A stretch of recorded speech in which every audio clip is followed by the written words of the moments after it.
कर्म वही है जो किसी की जिंदगी बदल दे, और दान वही है जो किसी की तकदीर संवार दे। कभी कभी एक छोटा सा दान भी ईश्वर को प्रसन्न कर देता है और हमारे जीवन की रुकावटों को हटाकर सौभाग्य के द्वार खोल देता है। जीवन में देने की भावना ही सबसे बड़ा योग है, और जब यह दान शुभ दिन पर किया जाए, जैसे कि ज्येष्ठ पूर्णिमा, तो इसका प्रभाव कई जन्मों तक बना रहता है। आइए जानते हैं ज्येष्ठ पूर्णिमा के दिन ऐसा क्या दान करना चाहिए जो पुण्य भी दे, पाप भी काटे और देवी देवताओं की कृपा भी दिलाए।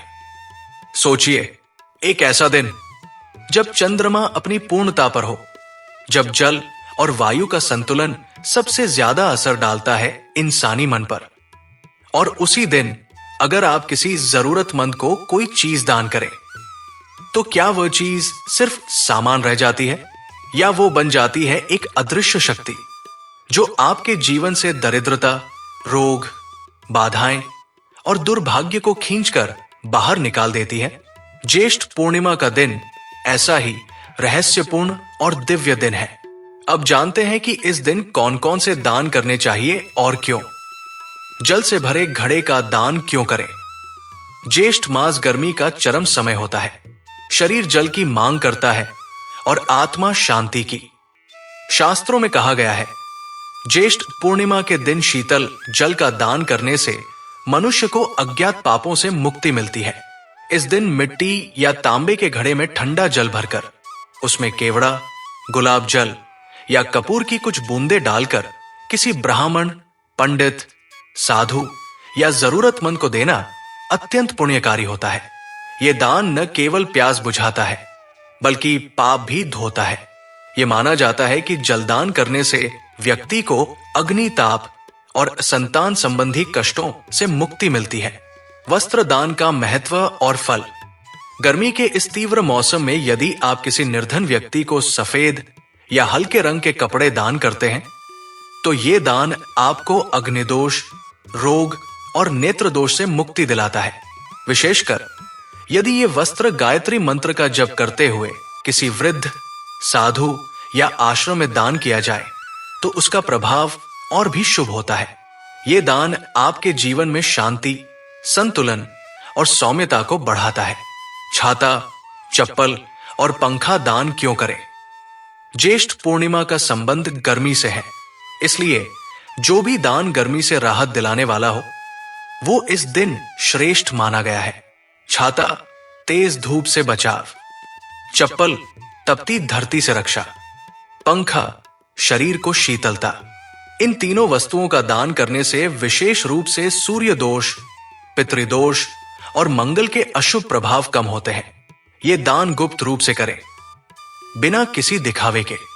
यही असली पुण्य का नियम है। सत्तू, बेलपत्र और शरबत का दान क्यों करें? सत्तू शरीर को ठंडक देता है और इसे ब्राह्मणों या पंडितों को देने से देवी लक्ष्मी की विशेष कृपा मिलती है। बेलपत्र भगवान शिव को प्रिय है। यदि बेलपत्र किसी शिव मंदिर में दान किया जाए या पूजन में अर्पित कर फिर पंडितों को दिया जाए, तो यह महापुण्य माना जाता है।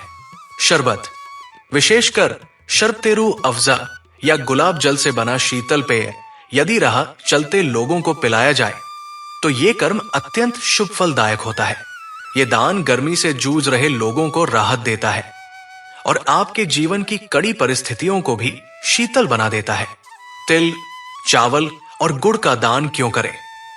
तिल पापों की शुद्धि के लिए, चावल चंद्रमा को संतुलित करने के लिए, गुड़ मंगल दोष शांत करने के लिए।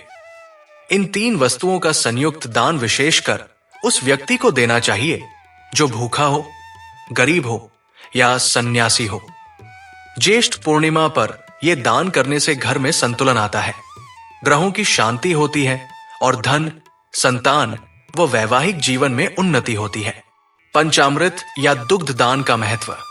अगर आप गाय का दूध या पंचामृत बनाकर किसी मंदिर में पुजारी को देते हैं, तो यह आपकी कुंडली में चंद्रमा को बल देता है। चंद्रमा मन का कारक है और पूर्णिमा उसी का दिन है। दूध या पंचामृत का दान मानसिक शांति, एकाग्रता और रोगों से मुक्ति देता है। नारीत्व की सेवा और स्त्रीदान। शास्त्रों में कहा गया है, स्त्री का सम्मान करना ही सबसे बड़ा यज्ञ है। इस दिन किसी कन्या या वृद्ध स्त्री को फल, वस्त्र, बिंदी, चूड़ियां या सौभाग्य सामग्री दान करना बहुत शुभ होता है। यह आपके घर में सौभाग्य, विवाह, संतान और सुख शांति को स्थायी करता है।